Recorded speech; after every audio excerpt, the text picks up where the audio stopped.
Right now, supporters of former President Donald Trump are rallying to raise money to help pay his mounting legal fees.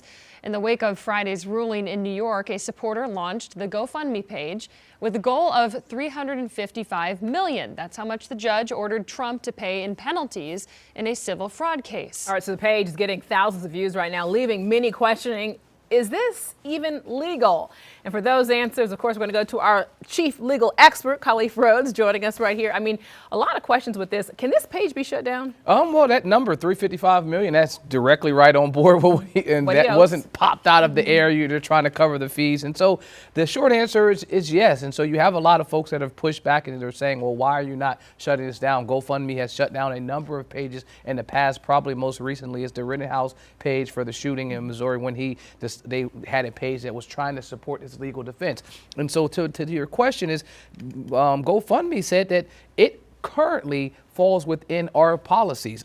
And so I looked at their policies. It says you're agreeing when you sign up for this that you're not using these funds to do something to support or to raise money for the legal defense of alleged financial and violent crimes. And so the Rittenhouse one would clearly be violent crimes. They were trying to support his trial. Well, you would say, hey, this is alleged financial crimes. Well, it's not for his defense. The trial's already over. Right. He's already been found to have committed fraud, and there's an amount of $355 million is what he owes. And so this is just to pay back the fees. And so the detail is in the wording. The folks that created this page have done an excellent job of recognizing that it doesn't talk about fees for a punishment for a actual amount that you owe. So they're spot on, 100% within their policy. But GoFundMe's answer lets me know that they may be amending it. Well, and they get 3% off the top, so I'm sure they're not too upset about this either. But Khalifa, there is kind of a gray area here, right? $355 million as well.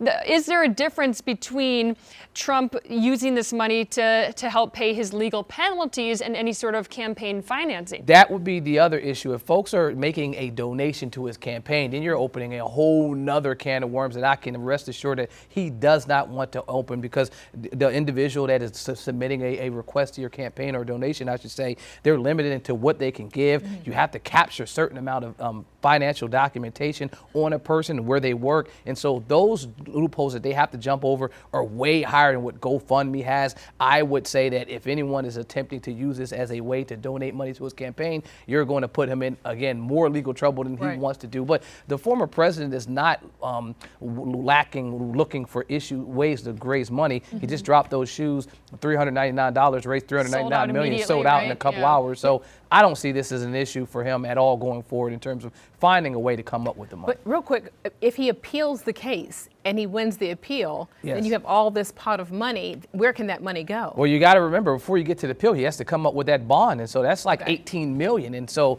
you're going to find a bonding company that wants to be able to do that. I don't think that's happening as well. He's going to have to come up with that money at some point fast. Kyle, thanks for the answers. Appreciate it. For sure.